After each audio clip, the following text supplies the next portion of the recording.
Two circles of radii 5 cm and 3 cm intersect at 2 points and the distance between their centers is 4 cm. Find the length of the common chord. तो question में क्या कहा है कि दो circles जिनमें से एक की रेडियस 5 सेंटीमीटर है, दूसरे की रेडियस 3 सेंटीमीटर, ये एक दूसरे को इंटरसेक्ट करते हैं 2 पॉइंट्स पर। तो सबसे पहले तो हम ये बना लेते हैं। एक सर्कल है मान लीजिए, दूसरा सर्कल है ये। दो सर्कल्स आपस में एक दूसरे को इंटरसेक्ट कर रहे हैं 2 पॉइंट्स पर। तो मान लो कि ए और बी वो पॉइंट्स हैं जिन पर कि ये दोनों सर्कल्स इंटरसेक्ट करते हैं। ये भी मान लिया कि ओ इसका सेंटर है, पी इसका सेंटर है। फिर क्या कहते हैं, the distance between their centres is 4 centimetre. Centre के बीच, अच्छा पहले ये लिख दें कि एक की रेडियस कितनी है 3 सेंटीमीटर और दूसरे सर्कल की रेडियस है 5 सेंटीमीटर। ठीक, तो एक की रेडियस 5 सेंटीमीटर, एक की रेडियस 3 सेंटीमीटर है और इन दोनों के सेंटर्स के बीच में distance between their centres is 4 centimetre. दोनों सेंटर्स के बीच में 4 सेंटीमीटर का डिस्टेंस है।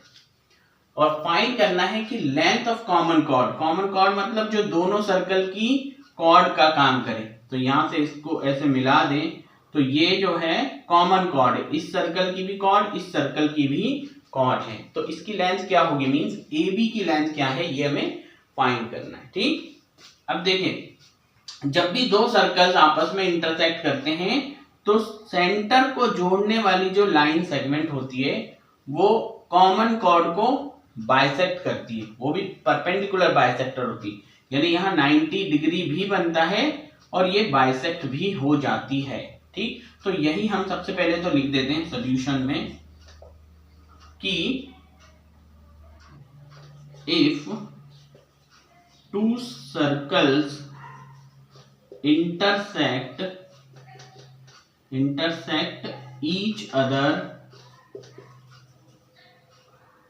at 2 points, then the line segment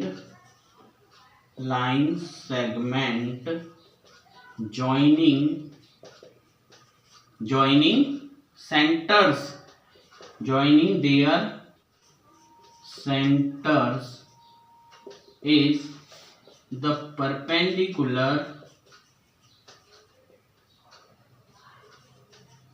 bisector of the common chord।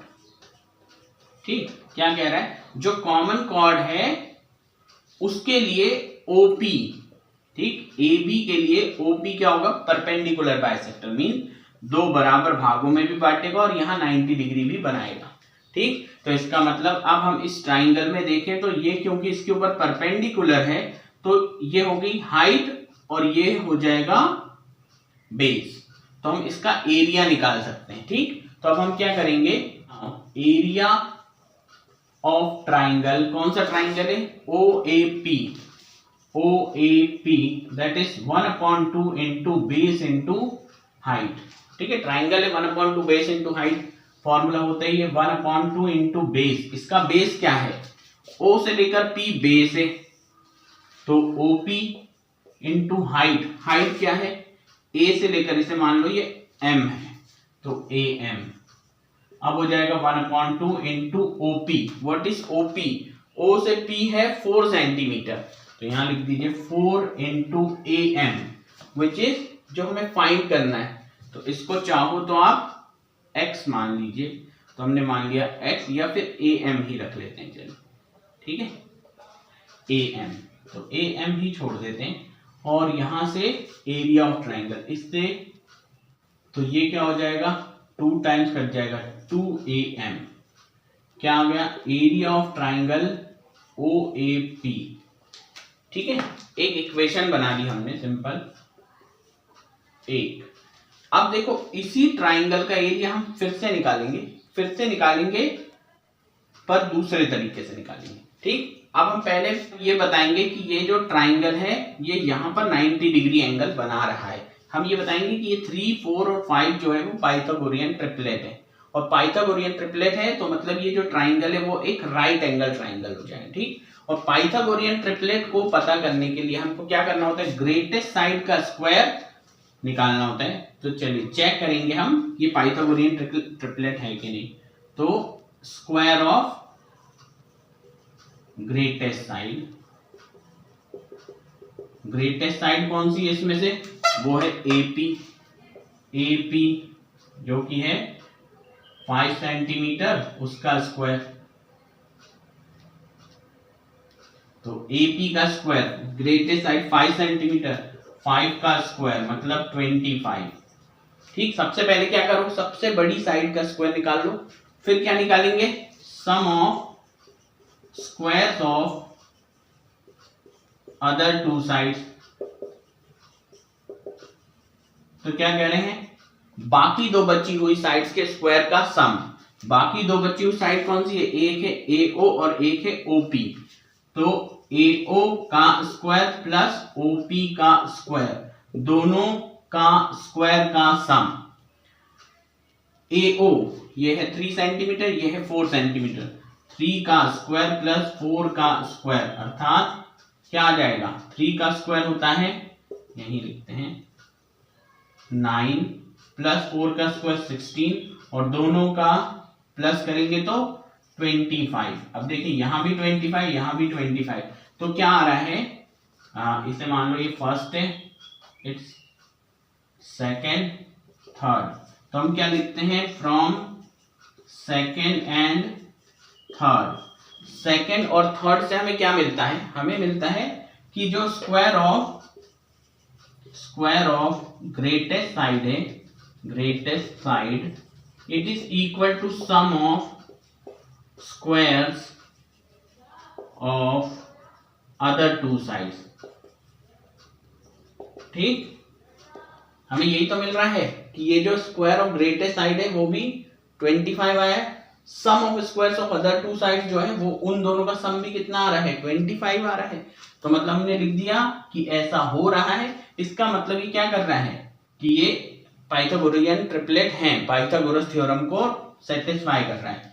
सो हम लिखेंगे कि ये जो तीनों साइड्स हैं 5, 4 एंड 3 आर पाइथागोरियन ट्रिपलेट। अगर ये पाइथागोरियन ट्रिपलेट है, यदि ये पाइथागोरियन ट्रिपलेट है तो ये जो ट्राइंगल है वो क्या हो जाएगा, एक राइट एंगल ट्राइंगल होगा, राइट एंगल। अब अगर मैं इसको अलग से बनाऊं देखिए तो ये ट्राइंगल कुछ ऐसा हो जाएगा, सबसे बड़ी साइड 5, नीचे वाली साइड ओपी, ये साइड ओपी, ये है 4 और ये जो साइड हो जाएगी ये 3, ये असल में ऐसा ट्राइंगल हो जाएगा, ठीक। तो क्यों, क्योंकि तीनों पाइथागोरियन ट्रिपलेट है तो राइट एंगल ट्राइंगल बन गया। और राइट एंगल ट्राइंगल में जो नीचे वाला होता है वो बेस होता है और ये जो है वो क्या होता है, हाइट होती है। तो मींस अगर इस ट्राइंगल को देखो तो ये ट्राइंगल, इसका हम एरिया बेस और हाइट, ये बेस और हाइट की यूज करके हम निकाल सकते हैं। तो अब हम निकालते हैं इसका एरिया, क्योंकि ये भी तो वही ट्राइंगल है, बाद में हम इन दोनों एरियाज को इक्वल करके आंसर फाइंड कर सकते हैं, ठीक। क्वेश्चन को तो मैंने मिटा दिया है। अब देखिए यहां से हम इस ट्राइंगल में एरिया लगाते हैं। तो नाउ एरिया ऑफ ट्राइंगल, ये ट्राइंगल कौन सा है, OAP। यहां से देखिए इसको हम देखें तो यहाँ O, यहाँ पर A और यहाँ पर P, लेकिन अब ये बेस है और ये हाइट है। तो area of triangle OAP 1/2 into base into height, लेकिन अब बेस और हाइट अलग अलग है। देखिए 1/2 इंटू बेस, बेस क्या है, बेस है OP और हाइट क्या है OA। अब इसमें वैल्यू रखो तो 1/2 इंटू OP कितना है, यहाँ पर OP है 4 सेंटीमीटर और OA है 3 सेंटीमीटर, इससे कैंसिल हो गया 2 टाइम्स। तो एरिया कितना आया 6 सेंटीमीटर स्क्वायर। अब देखिए area of OAP, area of OAP तो यहां पर भी है, यही एरिया 2am के बराबर है यहाँ पर। तो ये जो 2am है, यहाँ एरिया ऑफ OAP को हम 2m यहाँ प्लेस कर देते, तो यहाँ हम लिख देते हैं फ्रॉम फर्स्ट से हम इस जगह पर क्या रख देंगे, इस एरिया की जगह रख देंगे 2am, तो ये हो जाएगा 2am, तो यहां पर भी वही जाएगा 2am और 2 अब नीचे जाएगा तो क्या हो जाएगा, am बराबर 6/2 यानी 3।